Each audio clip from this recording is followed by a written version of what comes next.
What's up, everybody? Welcome back to the Cleveland Browns 0-16 rebuild. I'm sure this episode is going to be very interesting as we have another offseason. What is it, like the 10th offseason of this series or the 9th?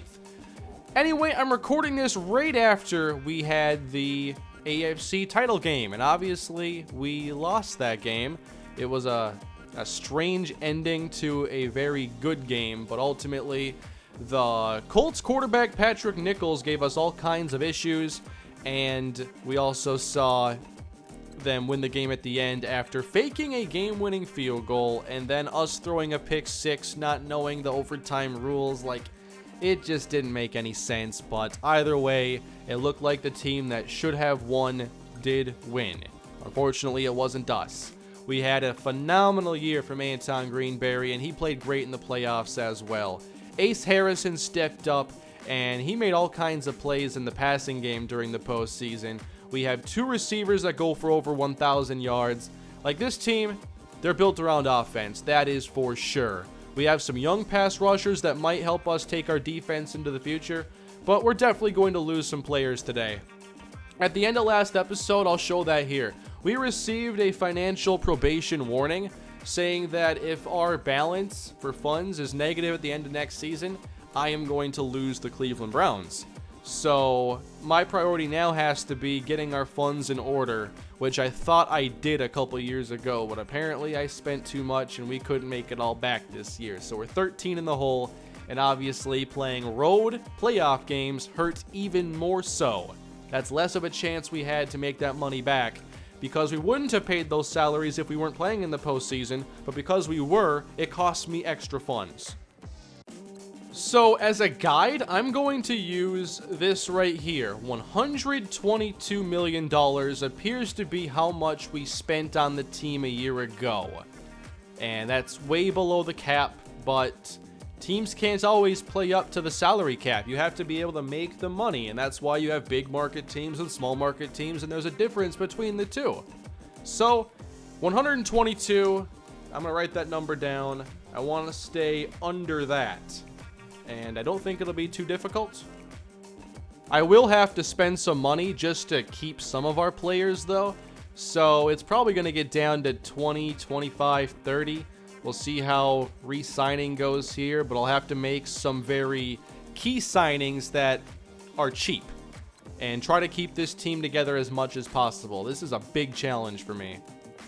For Gregory Long, there's no way I'm handing out a $25 million signing bonus after receiving the financial probation warning. So Gregory Long, we appreciate your 4 years here in Cleveland, but it's coming to an end. Francis Goodwin, I'd like to keep him. I want to see if I can keep him from cheaper in the free agent period. So we're going to let him actually hit open free agency this year. Same thing here with Walker Houston. Not going to pay that bonus. Hamid Kemp, would love to keep him, but again, I'm going to be playing it very cheap here, essentially. Letting all these players test. Even Nash Stuber, who's 31. Thomas Browning, I'd like to keep him around. I think defensive tackle is something I have to address this year, but I'm not going to keep him. Tank Barksdale, a yearly tradition. Keeps on going. Paul Grayson, I think I'll try keeping him around. No signing bonus here. Let's raise the offer a little bit. If he doesn't accept, I think we'll be okay. And Paul Grayson will test. Simon Reinhart, we'll let him test. Catanzaro, same deal. Hopefully we can upgrade at kicker this year. Sampson, we'll let him test despite making plays in the postseason. Jimmy Jarrett, I think we have enough safety depth. Tavares Russell, I liked what I saw from him. I'll let him test. So I'm letting literally every player here besides Tank Barksdale test free agency. I want to bring back Michael Lee Williams, 92 speed. He made all kinds of plays. And I must have been calling him a tight end for a while. I thought for some reason he was a tight end. He's a wide receiver. Let's spend some more money we don't have. We'll offer to a trainer, Cam Ellis. And now let's see this open market that we can't really participate in very aggressively. Oh, well, the top player is a fullback, then a center, then a fullback, then a fullback, then Gregory Long. Long gonna get paid, that's for sure. Good for him. Thankfully, this is a bad free agent class. Oh no. Goodwin's drawing a lot of interest from the LA Chargers. Nope. Nope. Not doing it. Not even gonna consider it. Walker Houston is about to be paid as well. There's a battle for him. So right now it says our salaries are at $123 million. I forget if the number was higher during the season because it might have been saying, 122, but not counting like Gregory Long and everybody else. So I'm not sure what our number even needs to be. One second, I'm going to check an old episode where I know I went through this before signing Anton Greenberry, and I'm finding our number.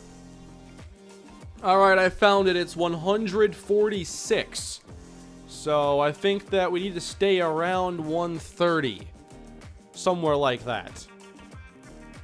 But at the same time, it's not that simple because signing bonuses are a big deal, and you pay those once, and then you don't pay them again. They just count towards the cap. So I probably can spend a little bit more as long as I'm not giving out big bonuses. I absolutely want to trade Brian Davenport, who's entering the last year of his contract. Preston Tant is a better developmental quarterback option. Anton Greenberry, I'm not trading him right now. I can't. He's way too good.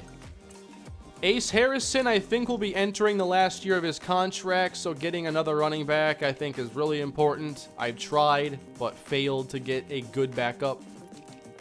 At receiver, I like everybody we have. They're all great. Javonte Mann, I think, last year of his deal.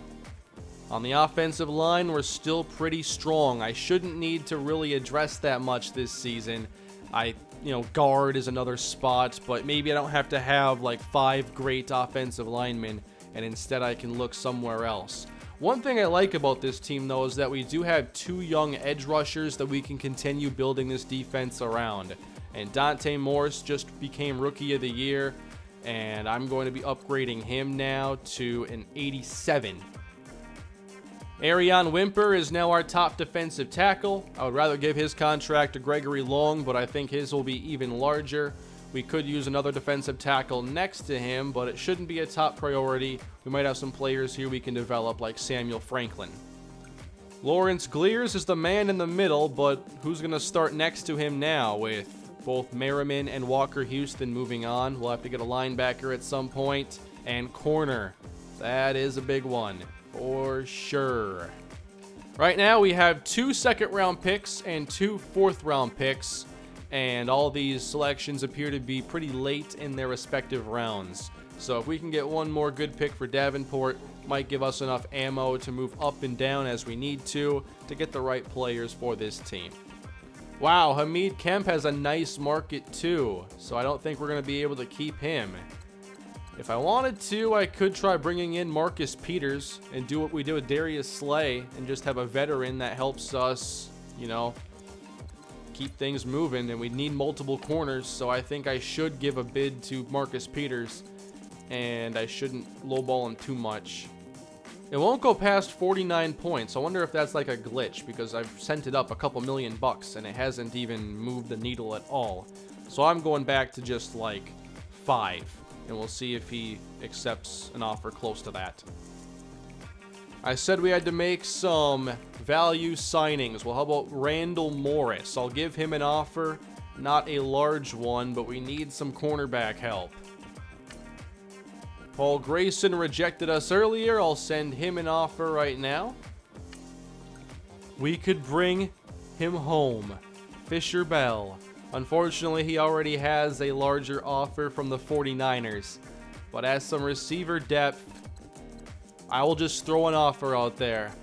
Not maybe the most competitive one, but it's out there. Wait a minute, I never checked to see who won the Super Bowl. I don't even know who I want to have won it. It is the New Orleans Saints. They were able to conquer Patrick Nichols. 4 touchdowns for Vander Hearns as the Saints capture their 2nd Super Bowl title. They even held their running game in check. Why couldn't we do that?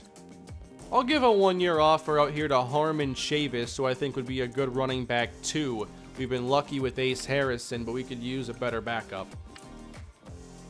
Mike Evans is available. I can't believe some of these free agent classes. They're pretty fun. I would like to keep Michael Lee Williams here in Cleveland. Not sure if we'll be able to, and it just says 25 points for everything. I know it's below like market, but I don't know why it's saying like that low for every offer I've put out. I'm going to make an offer here for an outside linebacker. This is Tyler Holloway, who has pretty good speed. Also decent tackle and block shed. And he won't be great in coverage, but this is kind of to replace Rashawn Merriman. Alright, so we have a new trainer and a new scout, but no signings. So no one liked the deals I offered, and no one offered for Brian Davenport yet. Alright, Holloway. He got big offers. I'm out of there. And Michael Lee Williams. Wow, a nice offer from the Packers. I'm not sure I'll be able to keep really anybody. Here are signings from around the league as Gregory Long is going to the Raiders. Walker Houston, 4 years, $33 million. Obviously, we weren't going to keep him at that price. Francis Goodwin, 1 year, $7.6 million. I probably could have put an offer out there, but I do know we've got to kind of find the new future there at cornerback, and I think it was maybe the right time to make the change and then address cornerback in the draft where there are some good defensive backs. Hamid Kemp to the Jets, 3 years, $17 million. Thomas Browning gets 15 over 3 from the Cowboys. And Gregory Long gets the massive 5-year, $69 million contract from Oakland. I think cornerback just vaulted to the top of our needs list, and like I said, I'm prepared for that. Maybe it's Mike Shotwell, who ran a 4.32 40. He's a late first rounder. Then there's Kendrick Perkins from Texas A&M. LaMarcus Clear isn't bad. Ross Fanene, very fast as well with great all-around skills at 21 years old, 6'1". Oh, that's right, projected early second, but he's an early first-round talent. Come on, he's so good. And then you have maybe one of the steals of this draft, Jamario Mullins, all the way down the board, who had a pretty good 40. Combine was a little bit underwhelming in some areas, but really good prospect. For defensive tackle, it's something I think you need to address early, but I don't think we're going to. I'm just not sure that's the right spot. We have one good defensive tackle, and we have some that might develop, but they won't get that chance to develop if they don't play.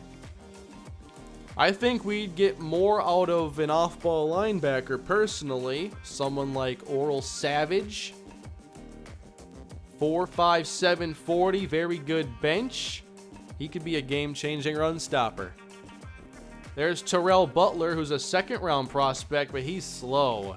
And he might be a pass rusher. If we want to get a late receiver, someone like Perry Cummings would be the perfect addition with very good speed, and we know he can catch the football in a variety of ways. Let's go to stage 3 now, and we have signed Marcus Peters to, I think, a $5 million contract. So there's some value that I've been talking about. That gives us, that Darius Slay signing we had for a couple of years. And he'll probably be the inside corner this year, which would give us a better situation than last if we get another good outside corner. Fisher Bell still hasn't decided. I think he wants to know if we're going to up our offer. And then for Morris, we're probably going to lose that one. Chavis and Grayson, still just one offer. I'll withdraw from Chavis. We can find a rookie. I got to save some money there. I mean, even just for 1 year, Jordan Roos is available. He doesn't have any interest right now, it says. So let's go for it.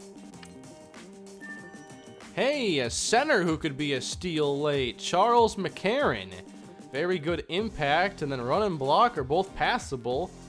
That's what I'm talking about. So I think I found some really good players in this class. I will say that I think this is a good class. I don't get too many good classes in my opinion, but this is one of them.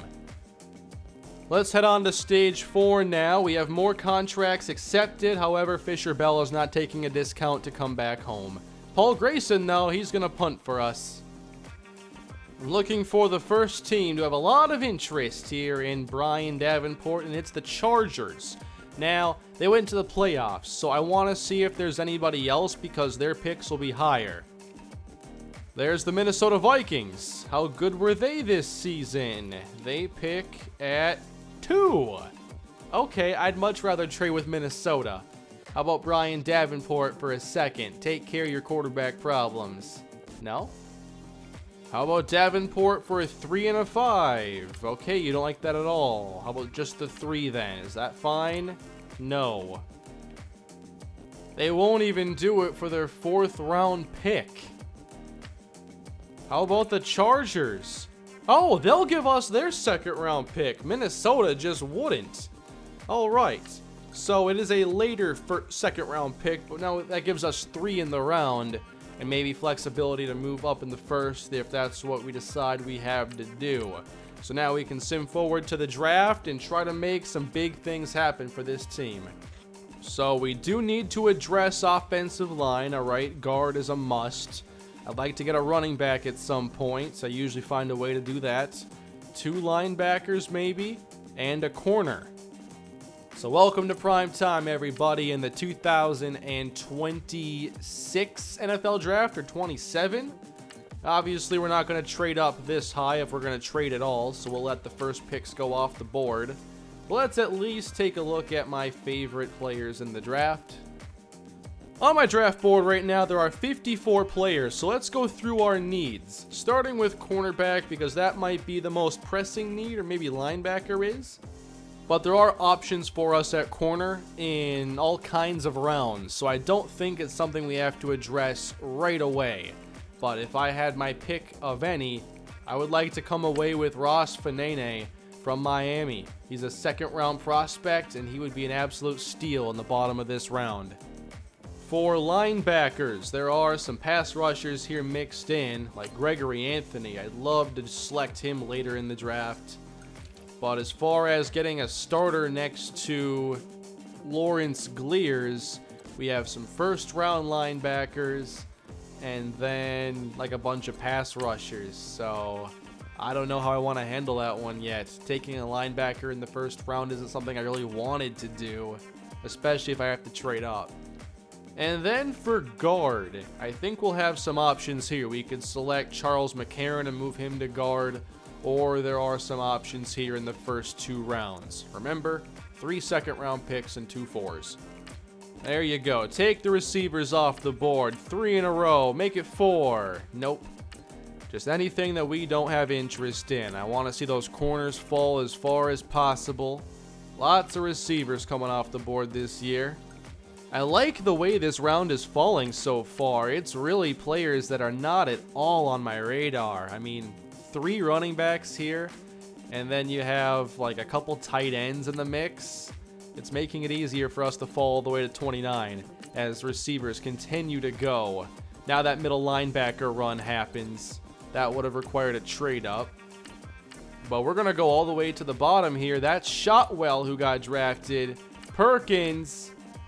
Then Forrest. And here we are at 29. So my favorite prospect at corner is there. He's an early 2nd rounder, but really an early 1st round talent with blazing speed. He's 6'1", he's 21. I bet he will make us miss Francis Goodwin just a little bit less. I think it's an easy choice here. This is the best value we're gonna get. Ross Fanene is the selection. 9th overall in true talent. Only normal development, but what is there left to develop? He's already a very good player. We'll have to increase intangibles, and that won't take long. I'll probably make him a focus player, and he'll be very good, very early. All right, so we're 1 round in. Now, where do we select here in the 2nd? Our first is going to happen at 54, then 58, and 61. So about 30 picks or 20 picks separate us right now. I might have to find my next best target and see if it requires a trade up. 32 players now on the board, as I liked a lot of the 1st round talents, obviously. I could go for a player like Terrell Butler. We know he has high block shedding, and it says he's a pass rusher, so I don't expect much in coverage, but if he could take over Merriman's role, that'd be helpful. It's replacing Walker Houston I'm more concerned about. It would take a lot to trade up to here, so let's sim some selections. Hopefully Terrell stays available. At 35, there is an outside linebacker. Then Marshall, the guard. Then it's going to be Bosher, followed by Shaw. And the Broncos go guard as well. So I want to move from 54 to 40 now with the Packers. I'm just worried that Terrell goes. He's the top player at that position. And I'd like to just get there and get this done easily. So the 4th, not quite enough. The other 4th round pick, the earlier one, still not good enough. So maybe I have to give up a 3, which wouldn't be really the worst deal, I don't think. Pick 93 is still not enough. I'll let the Packers pick then, and they go Lane. Now Kansas City, I'll let them pick. And they go Broussard. We'll try this again, moving up now just 12 slots with the Raiders. But I don't think we can just give up a 4th round pick and get this deal done. They do need an outside linebacker, so I'm a little worried about them. Go ahead and select Oakland. And they go with Goodwell, a 1st round running back that fell a little bit. Bears don't have linebacker in their top 3 needs. They go defensive line. Now Ravens, division rival, we'll let them pick. They go Lowry. Alright, the LA Rams. I just want to move up 9 selections here. And the 4th, still not quite enough.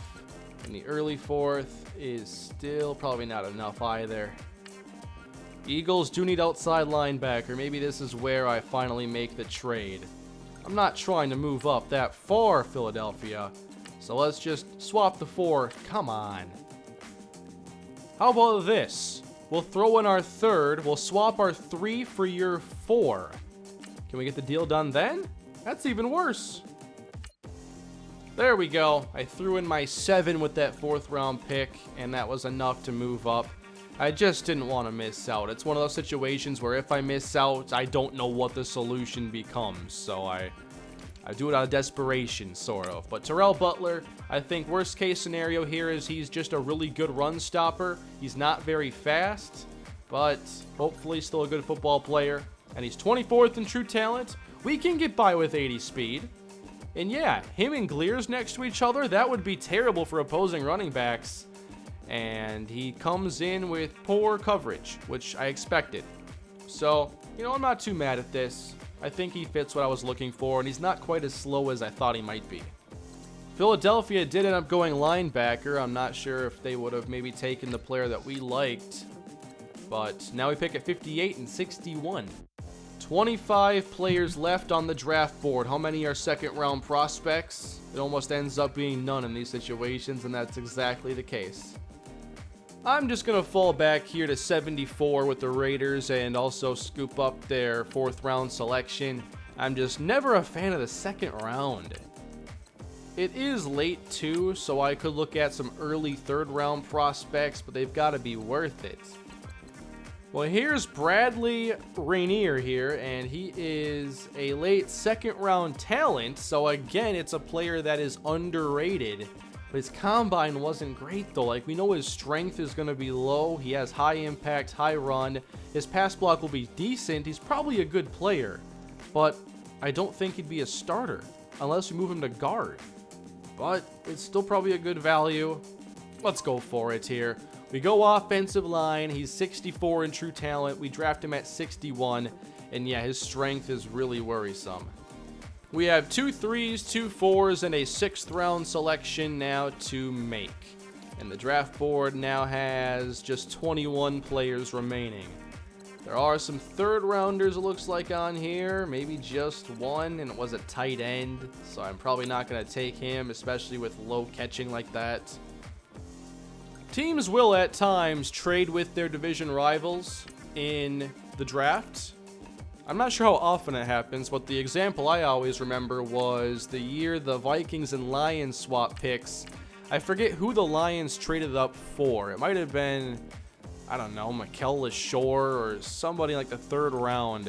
And they gave up a future, I think, 3rd round pick, and it turned out to be a top 100 selection they gave to the Vikings. And so that's just an example of it happening. So we traded there with the Steelers. And I'm not really worried about what happens here. Pick 88. Please say there's a selection I am excited to make here. There is value in this class, but we were just a little too early before. Here's one player I think I need to take. He'd be a great defensive tackle. He'd be a pass rusher first, run stopper second, but one of the best benches, and a 4.76 at defensive tackle is pretty nice. I'm trading down again. Give me all the value. This is the year we save some money and we try to continue getting rookies on this roster. We'll go all the way down to our next pick at 93. And now we should have like 4 4th round selections. There you go. And 3 of them are pretty late. So I have this selection and then another one in like 13 picks. I think I do need to take a player here. This probably won't be too popular, but I want to go offensive line again because Zach Pitts actually has pretty good bench, which means his strength will be higher, and it's a lot easier to develop players that don't have strength weighing down their overall. Unfortunately, he is slow development, so maybe both picks were bad. But now I want to start taking some of these values that I've been excited about in this class. There are a number of 5th round selections I'm excited for. And that's why I've stocked up on all these 4th round picks. I'm going to start by just taking one of the players here that I think could end up being the best, and that's Jordan Stewart. He is a mid-5th round prospect, another slow development player. It's good value, but the development is kind of a buzzkill. But 90 strength, 85 power, I think he could move to defensive tackle, and we'd definitely start getting some depth there. Alright, and now we're going to be pretty busy in the 4th round. We have 2 picks in a row. That's always nice to have. And my draft board should still be mostly intact. 15 players left. And now I'm going to go to the corner. Jamario Mullins. I do not want to miss out on him. It's possible our rookies end up good enough to where I can maybe just cut Marcus Peters. And look at Mullins. 30th in true talent. Big press corner with speed and quick dev. I think we found a solution. Now I think I'm going to go and draft a receiver now. I think that Perry Cummings could be the best player left. He has elite speed, great elusiveness, or I assume so. His agility is going to be awesome, and he can catch the football. So, Perry Cummings is the pick. 12th in true talent. Are you kidding me? Number 12. Alright, so even more speed now for the offense. And he's like receiver 4 or 5. Is there any chance he could play running back? The elusiveness is good. The ball carrier vision is good. I'll see if he could play running back. 12 players on the board remaining. I've already gone with 2 offensive linemen. Not sure any of them are going to be the answer I was looking for. There are some other options out there, but they also have low bench reps. So I'm a little bit concerned that I'm just not going to find the answer I'm looking for. Charles McCarron, this is the other one I think could be worth selecting because of good run and pass block. I think I'll select him, my 3rd offensive lineman. And McCarron is 61st in true talent. His strength isn't great, but it's not in the 70s. His impact is excellent. So this is not a bad selection. But 3 interior offensive linemen was not my idea today. Alright, just 2 selections left to go, and I don't want to go offensive line again. The one player I have interest in here is Gregory Anthony from Northwestern. I like the 3-cone and 20-yard shuttle, and B-plus power moves or finesse moves. That's going to get me every time. And he's 40th in true talent with quick development. Now that's a 3rd pass rusher that might be able to be a playmaker. Is there a chance he could take over Walker Houston's role? Well, he can't really cover, but he might have to. And then our last pick of the draft. It's here in the 6th round, and there are 2 players on my draft board. One is Stanley McMillan, an offensive lineman who's very strong. And then Justin Dixon, a running back who's 21, 6'1", 211, 4.48 speed. I mean, he probably goes undrafted. If he's good, I could probably find him later. Here's an interesting player. The combine is really good, and he's 21, but I know nothing about him, and I've seen that fail before. We don't need another cornerback, so I won't just do that. There are no trades for future selections either, so I guess I just need to make a pick. I'll just go with the running back then and keep my tradition going of drafting running backs. Although I'm not expecting him to be great. It's undrafted talent. Justin Dixon, 333 in true talent, 66 overall. It'll be very tough for him to make the roster. And after signing our rookies, we're now at negative $17 million. What does that bring our salaries to in total? What was the number? 146 I was targeting to be lower than? 134. So I succeeded there. And obviously, the only thing that's going to make it worse would be other big signing bonuses. Well, just a quick look here at pending free agents this season. Spencer Chase, Shadon Underwood, Trip Beckett, Simon McLaughlin, Ace Harrison, Javonte Mann. Never mind, this will be a big deal. How do I keep everybody? We're still paying off that stadium. If we stopped, I'd be able to keep more free agents. Can we just stop paying it? So overall, I thought it was a decent draft that could have been better, but it gave us impact players that are important needs, including 2 corners that might give us some stability for the next few years. We also end up with a very speedy receiver I'd like to see maybe play running back. Then we end up with another good pass rusher, giving us 3, and some offensive line depth, so I'm not too mad at this class. What did our rivals do? Well, a good receiver goes to the Bengals. Joey Maynard. Good speed, 85 catching, 92 spec catch. Could be a big playmaker for the Bengals, who have been quieter in this series lately. Then Keenan Marshall, a really good guard. I'm not sure I even had him on my board. The Steelers start with defensive tackle and then draft a bunch of 60 overalls. So Bennett Ward is their main player, and he's a really good all-around defensive tackle. Then you have the Ravens, who go running back in the first round. Tyrone Levy, superstar development, not the fastest and not the strongest, but looks like he's pretty good all around.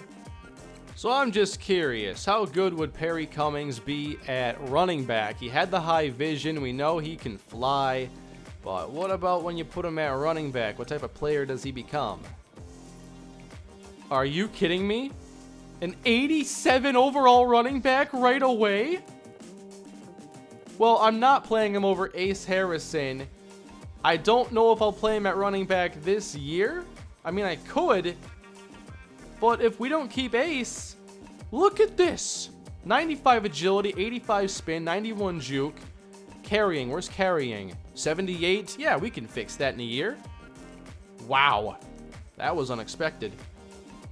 I don't know where I want to keep him yet this year, which position, but I'm just going through the roster here and taking a look at everything. I like the roster a lot. I know we lost players, but we're continuing to get rookies, I think, in the right spots. I'm probably not going to cut Marcus Peters right now. I like our rookies, but Peters is still the higher overall talent. But I'll develop them the fastest I can.